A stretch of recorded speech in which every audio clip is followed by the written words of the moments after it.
Assalamualaikum warahmatullahi wabarakatuh. Kami dari kelompok 8 yang beranggotakan Dwi Rahmini, Larasati Sendi, dan Istianatul Muawanah akan mempresentasikan hasil dari tugas kami yang berjudul Dividen dan Keuntungan Modal.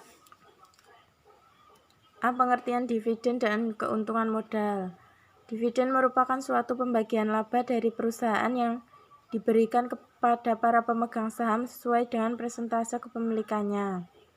Secara khusus, dividen adalah hasil bagi pendapatan perusahaan secara langsung ataupun tidak dengan bentuk dan nama apapun.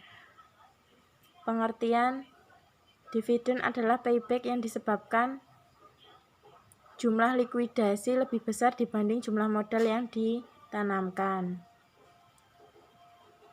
B. Faktor-faktor yang mempengaruhi kebijakan dividen. 1. Posisi solvabilitas perusahaan. 2. Posisi likuiditas perusahaan. 3. Kebutuhan untuk melunasi hutang. 4. Rencana perluasan. 5. Kesempatan investasi. 6.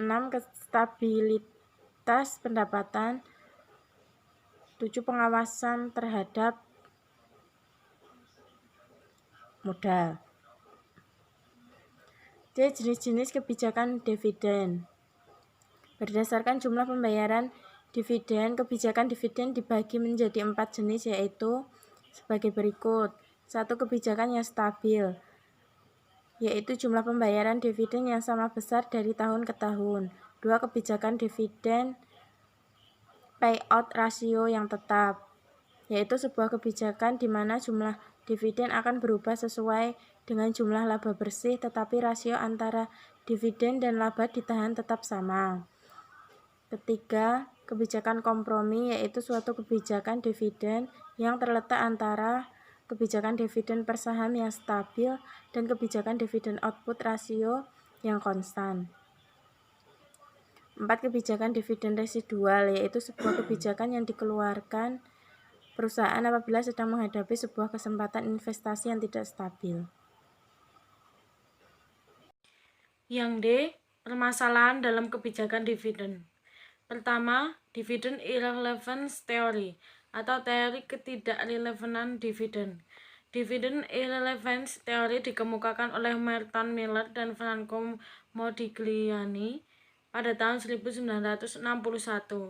Miller dan Modigliani berpendapat bahwa kebijakan dividen tidak mempunyai pengaruh pada nilai perusahaan. Yang kedua, the bird in the hand theory. The bird in the hand theory menyatakan bahwa dividen mempunyai tingkat kepastian yang lebih tinggi jika dibandingkan dengan capital gain. 3. Tax preference theory. Tax preference theory ini menyatakan bahwa seorang investor menghendaki suatu perusahaan untuk menambah laba setelah pajak dan digunakan untuk melakukan pembiayaan investasi daripada dividen dalam bentuk kas. Yang keempat, signaling theory. Signaling theory menyatakan bahwa terdapat ketidakistimewaan informasi yang terjadi antara manajer dan investor. E. Program reinvestasi dividen.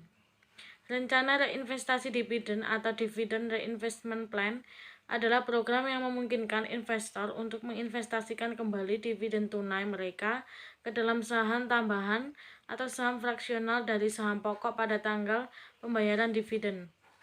Meskipun istilah ini dapat berlaku untuk pengaturan reinvestasi otomatis yang dibuat melalui perusahaan piala atau investasi, istilah ini biasanya merujuk pada program formal yang ditawarkan oleh perusahaan publik kepada pemegang saham yang ada. F. Dividen saham, pemecahan saham, dan pembelian saham. A. Dividen saham. Dividen saham atau stok dividen adalah penerbitan saham tambahan untuk didistribusikan ke pemegang saham. Dividen saham diberikan oleh perusahaan ketika kas perusahaan sedang dalam kondisi yang tidak memadai untuk membayar dividen dalam bentuk kas ataupun ketika perusahaan mengharapkan sahamnya di pasar menjadi lebih likuid dengan mengurangi harga per lembarnya.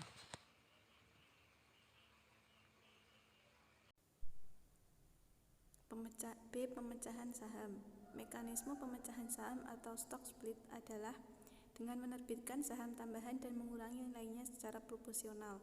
Pemecahan saham seringkali dilakukan oleh perusahaan untuk menurunkan harga pasar per lembar saham sehingga meningkatkan likuiditasnya dan juga memudahkan investor retail untuk membeli saham tersebut. Untuk persamaan antara dividen saham dan pemecahan saham yaitu: 1. Tidak ada kas yang dibayarkan ke pemegang saham.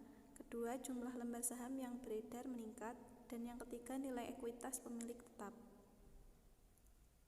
Yang C. Pembelian kembali saham. Pembelian kembali saham atau stock repurchase merupakan aksi perusahaan dalam membeli saham-saham miliknya yang beredar. Saham yang dibeli kembali ini biasa disebut dengan saham treasury atau treasury stock. Pembelian saham treasury oleh perusahaan merupakan alternatif untuk meningkatkan kesejahteraan pemegang sahamnya. Selain pembayaran dividen kas. Jadi setelah perusahaan membeli saham treasury, maka jumlah lembar yang beredar akan berkurang. Bila laba bersih perusahaan diasumsikan tetap, hal ini selanjutnya akan meningkatkan jumlah laba bersih per saham atau EPS. Lebih lanjut lagi, kenaikan laba bersih per saham seharusnya akan meningkatkan harga per lembar saham. Kesimpulannya, kebijakan dividen merupakan suatu keputusan memperlakukan laba yang diperoleh perusahaan apakah akan dibagikan dalam bentuk dividen atau ditahan untuk reinvestasi. Kebijakan dividen perusahaan sangat berpengaruh terhadap harga saham perusahaan.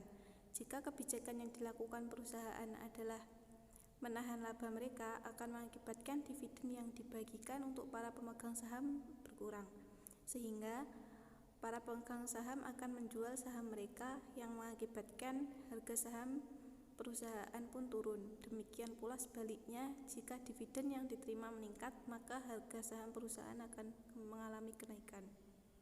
Sekian, terima kasih.